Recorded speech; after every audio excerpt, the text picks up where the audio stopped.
Hello, my name is Sean Policino. Welcome to the real world of real estate. Today, we're going to be talking about why become a realtor. Why? Why would anybody in their right mind want to be a realtor? So hopefully after the content today, you'll really have a better understanding of what a realtor does, and maybe you'll be interested in joining us. So here's a quick intro and we'll talk to you on the other side.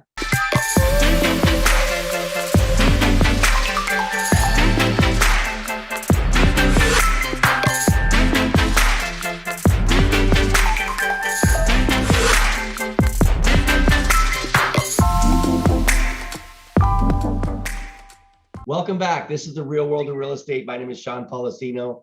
And like I said, today we're going to be talking about why would you want to become a real estate agent or a realtor, as I put it.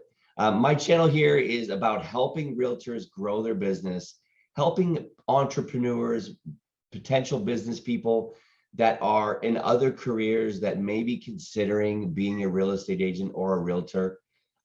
This is why I put this content out. I am a real estate agent at heart, and I like helping people. And I came out of the sales business. I was in the car business before real estate. And so I've been in sales for over 30 years, but for the last 16 years, I've been a real estate agent. And since 2012, I've been building a team. So not only am I an agent producing real estate myself, but I teach a team and have a team that does it. And by their production, I also earn income into my business as an additional revenue stream. I'm also a real estate coach with Icon Coaching. So if you're interested in real estate coaching, go check out iconcoaching.com. Sean Kokoska, who's an amazing individual who has had over 30-year career and has sold real estate at pretty much the highest level that I'm aware of, over 4,000 homes. I'm a coach for his company. So if you want to check out one of our coaching programs, just go to iconcoaching.com. So today we're going to be talking about why would you want to become a real estate agent or a realtor? The term realtor just comes from the fact that we're part of the board of real estate. We pay dues. And so as a licensed real estate agent in the state of California, I can use the title Realtor, which has been copyrighted by the National Association of Real Estate, because that name is the name for a realtor. So just a little bit of background history on the word realtor or real estate agent. Both mean that I'm licensed to help buyers buy a home or sellers sell a home or buyers invest in real estate.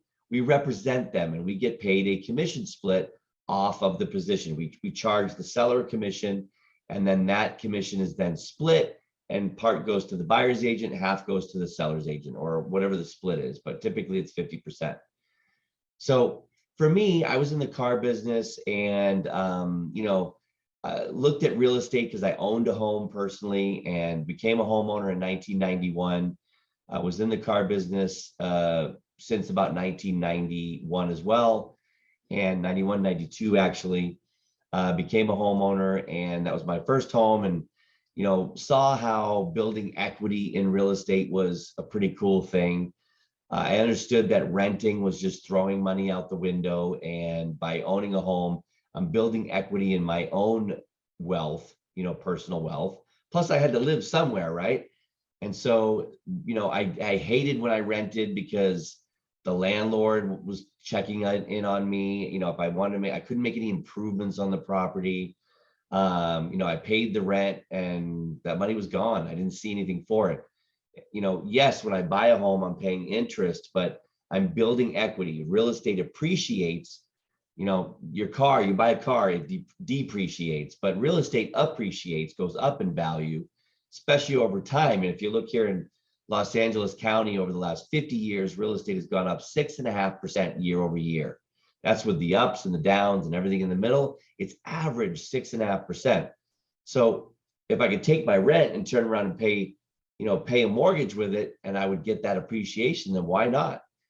So I'm in a sales profession. I'm selling cars. I'm a finance manager at a Toyota dealership for the last 16 years. And I'm looking at the real estate industry, and I'm watching on TV, and I'm seeing realtors and how they seem to have a pretty nice lifestyle. So for me, it seemed like a great progression to go from the car business into real estate.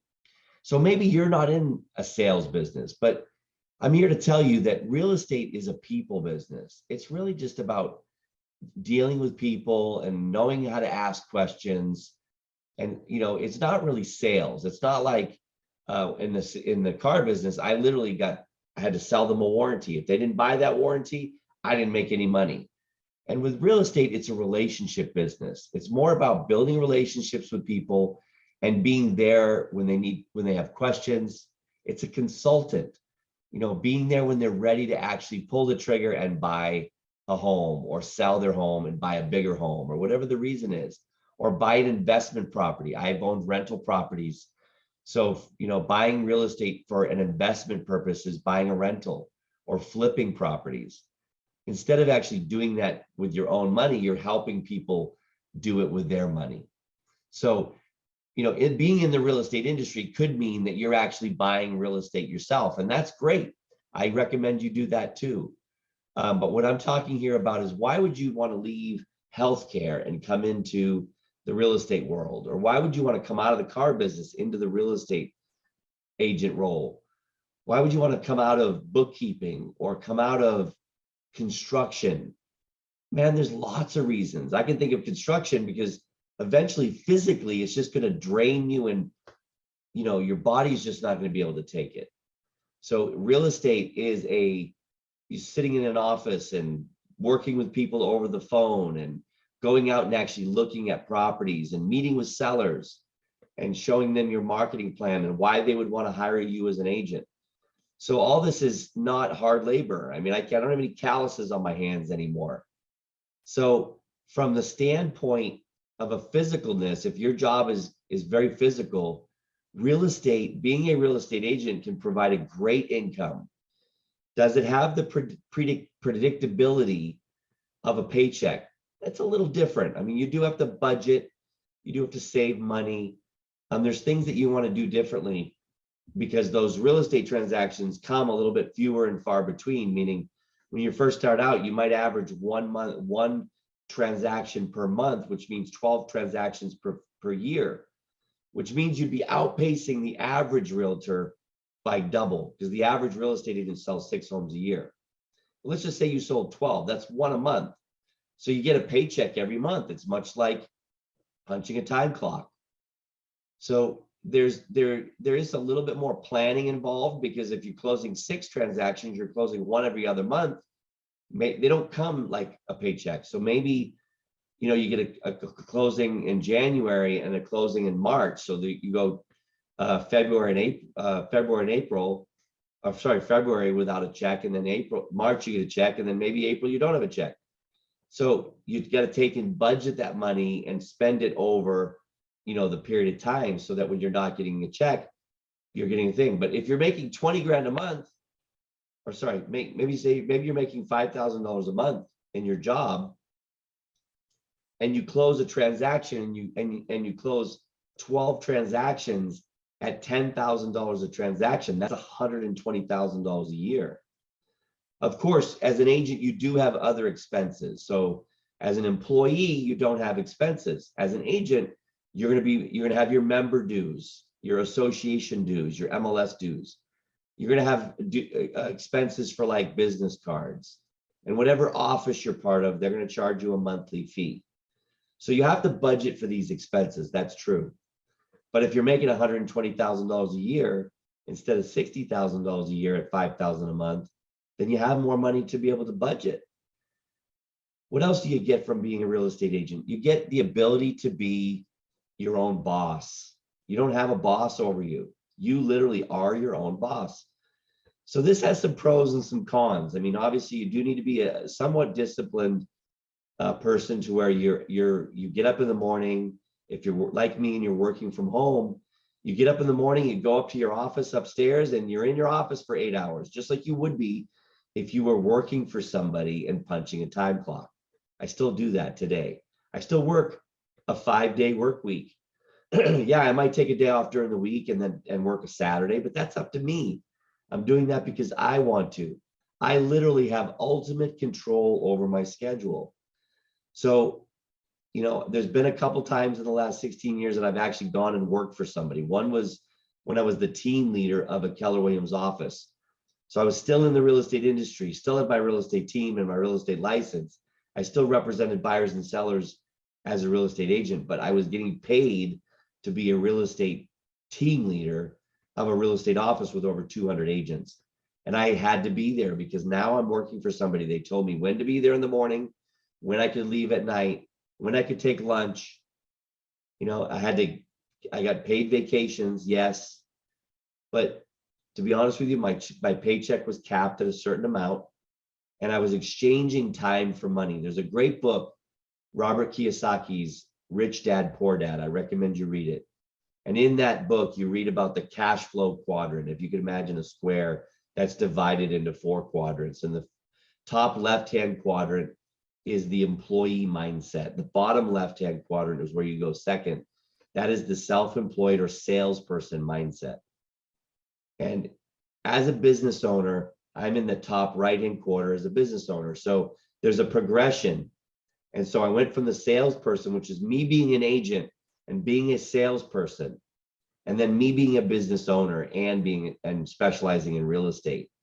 Keller Williams taught me how to do that. I did that for 16 years, learned how to be a business owner, following a business model, having a profit and loss statement, having payroll and expenses, and then still representing buyers and sellers as a salesperson and in the people business, the relationship business, but getting paid in a different way. I have a real estate team now. So that was a progression of my real estate sales career into a real estate business or a brokerage within Keller Williams. I then took that to EXP and have become a different kind of rev share owner, in the sense that I now have 8 different ways to monetize my license instead of just 2. With Keller Williams, that's what I had, was 2. So for me, it's just a progression in business. But all of this led from making the decision to leave the car business and come into the real estate sales profession. And it was the best decision I ever made. Have there been some ups and downs in income? Yes. But I've consistently made more than what I was making in the car business. I've had control over my schedule, control over my time. I make the decisions. I call the shots. And there's no ceiling to my income. Maybe you're in a profession like healthcare, where, yeah, you love helping people. Been a little crazy during COVID being in healthcare. You love helping people, and you are, doing that and getting paid a wage to do that.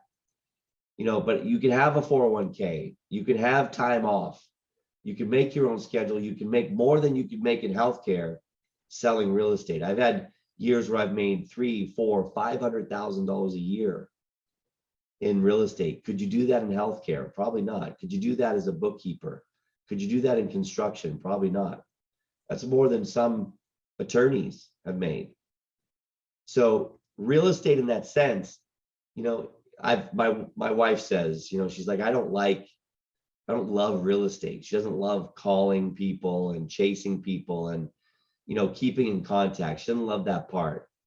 But there's ways to do it using social media, direct mail, email marketing. There's ways to do it where it makes the phone prospecting a little bit easier. But if you don't mind phone prospecting, and that is, basically calling and keeping in touch with people, because that's the method, that is the proven method that has worked over the years. If you knew you're going to make $300,000 or $400,000 or $500,000 a year, would you then use the phone? And would you be okay with phone prospecting? That's what I say. You like the lifestyle it provides, but yeah, it's a little bit monotonous in the sense that it gets a little old, but there's things you can do to break up that monotony. So if you're interested in doing any of this, let's just say, what's the first step? First step is just to reach out to me. My phone number is below, 818-338-8787. My calendar link is below. You can reach out to me through calendar, schedule a one-on-one meeting with me over Zoom or in person if you're in the local Los Angeles area. I have team members all over the country, people in my organization all over the country. I coach agents in different states. So it doesn't matter where you are, even if you're outside the country watching this message. Reach out to me, schedule a time. Let's talk about your real estate career. Start today, start part-time. That's what I did. I stayed in the car business and did it at a part-time level before I made the move to come over full-time. And I fired my boss. I remember the day where I actually sat down and sat in front of my boss and said, Glenn, I'm letting you go today. So maybe you want to do that to your boss and not have a boss ever again. Leave a legacy for your family to where this is income. And two of the sources of income that I'm building with my team is passive income, where you do the work once, you put the equity, sweat equity in once, and you get paid and continuously get paid. If you're interested in any of this, schedule a no obligation meeting with me and let me share with you my experience. Maybe that could impact you and your experience, and you can get started today. Check back in the future. We're going to be doing career nights or career meetings, where if you're interested in talking about a career in real estate, maybe you want to be a flipper, maybe you want to invest in real estate, start with your real estate license. It's the best way to do that. So thank you for spending time with me today. Check back the content, like and share and subscribe if you're interested in seeing more content in the future. I look forward to meeting you one day out there in the real estate market, showing property, whatever it is, helping people. It's a great reward to be able to do that. There's a huge rush that you get from helping people buy their first home or sell a home and accomplish a goal. And their number one most expensive asset, which is their home. So there's a great reward to that. If you just want to join for that reason alone, it's worth it. So my name is Sean Policino. I'm glad you visited us today. You get more content below. We'll see you tomorrow.